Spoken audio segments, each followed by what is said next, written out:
رکھا جاتا تھا۔ بس جب حضرت آدم علیہ السلام نے خطۂ ہندوستان میں آ کر مسکن اختیار کیا تو حوا علیہ السلام حاملہ ہو گئیں اور ان کا ایک بیٹا اور ایک بیٹی پیدا ہوئی، جس کا نام قابیل اور بیٹی کا نام اقلیمہ رکھا۔ وہ بیٹی نہایت خوبصورت تھی۔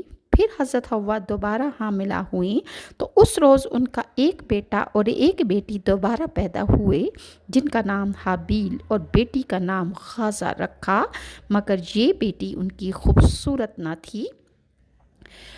روایات میں ہے کہ حضرت حوا علیہ السلام 120 بار جنی تھیں، یعنی 120 بار وہ حاملہ ہوئیں۔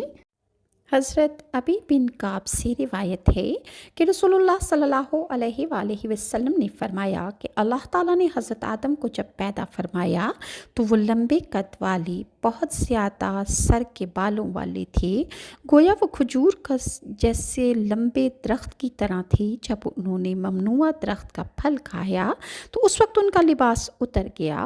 سب سے پہلے ان کے سامنے ان کی شرمگاہ جب ظاہر ہوئی تو انہوں نے اپنے ستر کو دیکھا تو وہ جنت میں بھاگنے لگے۔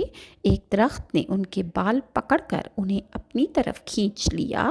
اللہ تعالیٰ نے حضرت آدم علیہ السلام کو آواز دی کہ اے آدم، کہاں بھاگ رہے ہو؟ جب انہوں نے رحمان کا کلام سنا تو کہنے لگے، اے اللہ، میں بھاگ نہیں رہا ہوں، بلکہ مجھے تو تجھ سے حیا آ رہی ہے۔ حضرت ابن عباس بیان کرتے ہیں کہ جنت کے جن پتوں سے حضرت آدم اور حوا نے اپنے ستر کو ڈھانپا تھا وہ انجیر کے درخت کے پتے تھے۔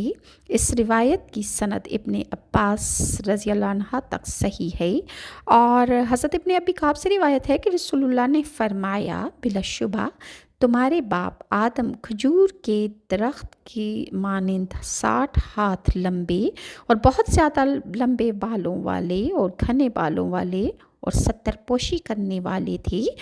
جب انہوں نے جنت میں غلطی کی تو ان کی شرمگاہ ظاہر ہو گئی، وہ جنت سے نکلے۔